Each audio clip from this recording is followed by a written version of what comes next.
Okay, let's talk about the tale of two cities. Right now we're on the Harbor Freeway, the 110.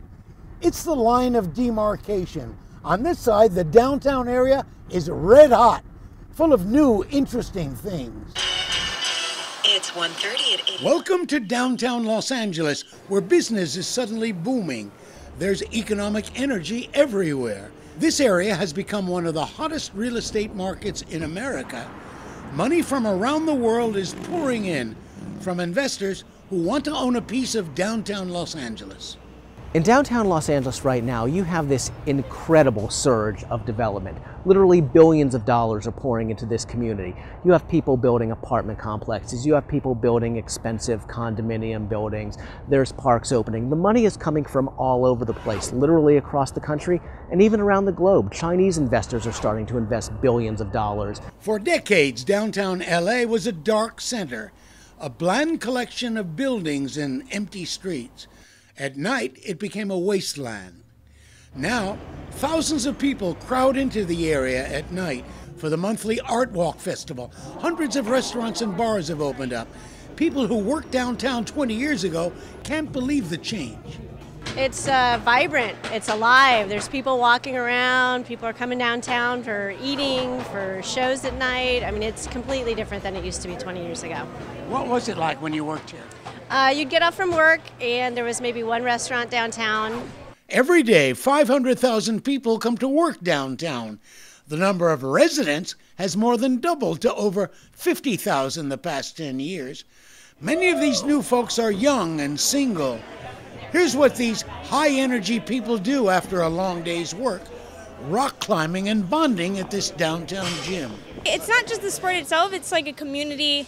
When you come to the gym, it's like being with family. It's just amazing. It's like the most supportive group of people you'll ever meet. GQ magazine called LA the next great American city. And get this, the New York Times listed downtown Los Angeles as one of the top 5 places to visit in the world this year. Some of the young newcomers are giving LA a national reputation. Ari Taymor's tiny bistro on Broadway, Alma, with just a small sign out front, was named the best new restaurant in America by Bon Appetit magazine. This 28-year-old was a philosophy major who enjoyed cooking at home. Home cooking is, it's a very deliberate act where everything builds to this point where you all sit down together and share something. Restaurant cooking is about repetition and about consistency and about being able to repeat the same experience over and over and over again, almost exactly the same. But how did this explosive growth happen? What was the turning point in this transformation? Obviously, Staples Center coming in 1999 was a critical addition to the downtown environment. It was a $1 billion investment by a large company, made other investors sit up and take notice. Carol Schatz, sometimes called the Queen of Downtown, is president of the Central City Association. Schatz concedes that developers have had it easy here, some getting millions of dollars in tax breaks from the city. You cannot define a great city by a beach, a sign, and 2 theme parks. If you do not bring life to the center of your city, you will see blight spread into every neighborhood around it. All you need to do is look at Detroit, Michigan, and know that that is true. Talk about bringing life to the city center. There are now more artists working in downtown LA than any time in the city's history. Some of the artists who live downtown were not happy with the choice of schools for their children, so they got organized and created the Metro Charter Elementary School, now in its first year. We were a group of parents who used to meet for play dates in the local park in downtown, and we felt that there was a real need for an educational institution. So it was really a naive effort, I would say, at the beginning, at play dates to meet and conceptualize dream about a school that would one day happen. Of course, downtown suffers the same gridlock and crime issues that occur in other neighborhoods. Police say violent crime is down, but that petty crime is a constant among the huge homeless population. The reason why we have to deal with this overconcentration is that most of the elected officials that we are dealing with do not want to hear screams of pain from their neighborhoods in their districts. Some people from outlying suburban neighborhoods are actually choosing to spend the weekend in downtown LA. The Ace Hotel has become a hipster hotspot. Theater and sports are bringing people in. There are tours of grand old buildings, and now 10 years old, Disney Hall has become a local landmark. What are you selling?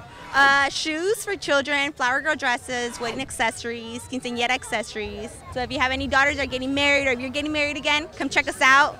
The Santee Alley shopping area is one of the best places in town for negotiating prices and people watching. You might want to check the origin of these sidewalk DVDs. Meantime, families from every income level have been sharing meals at the Grand Central Market for decades. Ethnic delights are still served here, but more trendy vendors are coming. You see the traditional vendors slinging pupusas and groceries and meat, but you're really seeing these boutique vendors coming in to provide a sort of premium experience, whether that's freshly squeezed juices or coffee or even oysters. An oyster business is coming in to serve shucked oysters and champagne. For decades, there was just one supermarket in Little Tokyo that served most of downtown. Now, Whole Foods is coming in. Ralph's was the first major brand market to open here, and it's been doing booming business the past 5 years. The Ralph's has been a phenomenal addition to downtown, and their deli is the #1 grossing deli in the whole Kroger chain nationwide.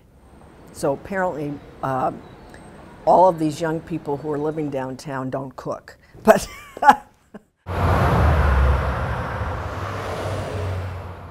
now let's go to the other side of the 110 freeway. It's one of the poorest neighborhoods in America. It's a place where lots of people drive through but don't actually stop. Still, the president noticed it. Just west of the 110 freeway, where 160,000 people live, is an area the president calls the Promise Zone. The White House has given this name to only 3 cities in America, where the president claims there's a need for special government spending because of poverty, crime, and lack of opportunity. We call these communities Promise Zones. They're neighborhoods where we will help local efforts to meet one national goal, that a child's course in life should be determined not by the zip code she's born in, but by the strength of her work ethic and the scope of her dreams. LA's Promise Zone includes the neighborhoods of Pico Union, Westlake, East Hollywood, and parts of Koreatown. 25% of the households here earn less than $15,000 a year. The rates of violent crime and poverty are much higher than the rest of Los Angeles.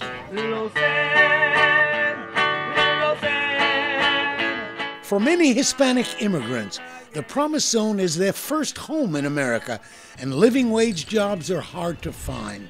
People here have noticed all the prosperity and economic growth on the other side of the 110 freeway. On the other side of the 110, we see beautiful buildings. We see all of these businesses in the area, and on this part of the freeway we see a whole different picture, the poor neighborhoods, right? So what we're trying to do is to create more jobs for the future generations so that they have better tools to prepare for the future. Where are you from? From El Salvador. El Salvador? Yes. Honduras. ¿Dónde? De Guatemala. Guatemala? El Salvador, Centroamérica. You like it here? ¿Te gusta aquí? Sí. Delicious. For most of these Central American immigrants, life and hope revolve around the family and the children. Sunday afternoon dinner at Playa Las Tunas on Alvarado Street is a chance to relax and reflect on the dreams people have for their kids, which are getting them into schools and on the path toward a better life. But neighborhood gangs are a menace. The schools are not safe here. The kids have to run away from so many things, and the last thing they're thinking is focus on study, but they focus on something else. So it's really bad. So we need safer communities. We need better education. We need our kids to really, really have a chance. Community leaders running for neighborhood council in Pico Union are actively looking for ways to get people into jobs across the 110 freeway and into the booming construction industry. At the construction sites across the 110, we have 12 major construction projects. What happens is the construction people or the superintendents will call here and say, hey, I need this skill. And we don't have that. And they have asked us to qualify youth to go over there and work over there. So we have a program now we're putting together by the LAUSD Adult Education for construction certification. That kind of construction class, like this one at Trade Tech, is the kind of project the president wants to see in the Promise Zone. In a section of LA that stretches from Pico Union to Hollywood, the population decreased by 13,000 people in just 10 years. So developers are working to build more affordable housing. Technical schools and community colleges are helping more people get the training they need to get jobs. It's a project worth investing in. There's a shortage of brand name supermarkets in the Promise Zone.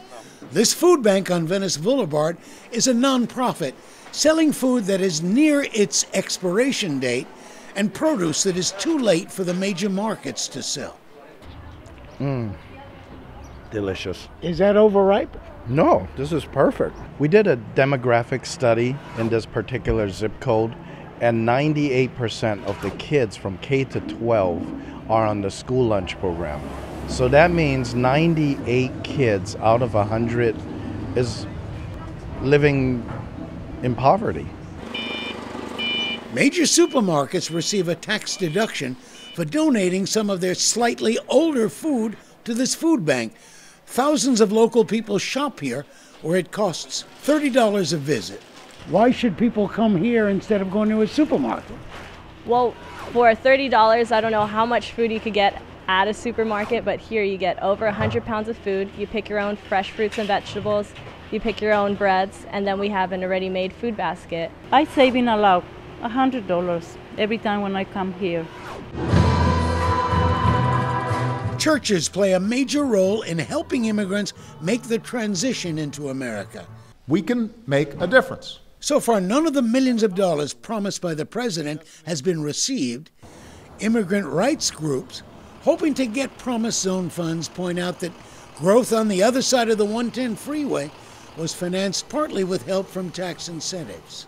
It saddens me to hear that developers and corporations in Los Angeles get tax breaks that that regular people and small business owners don't get. People are surprised often that they think they know Los Angeles until they come to a neighborhood like ours. We definitely have one of the poorest and most densely populated areas in Pico Union, Westlake area in the country, not only of California.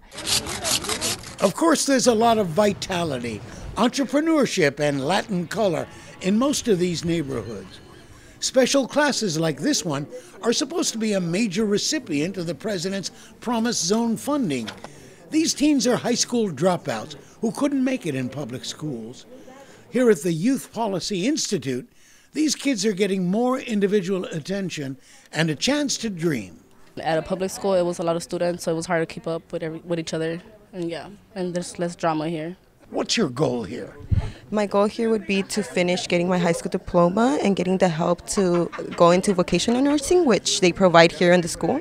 This is basically like my second chance since I screwed up education at a regular high school. And I'm just trying to better my own education since I really was a goof up. So downtown LA is getting national attention for its wealth and its poverty. One side of town is showing great promise. The other side, well, lots of promises are being made in the Promise Zone.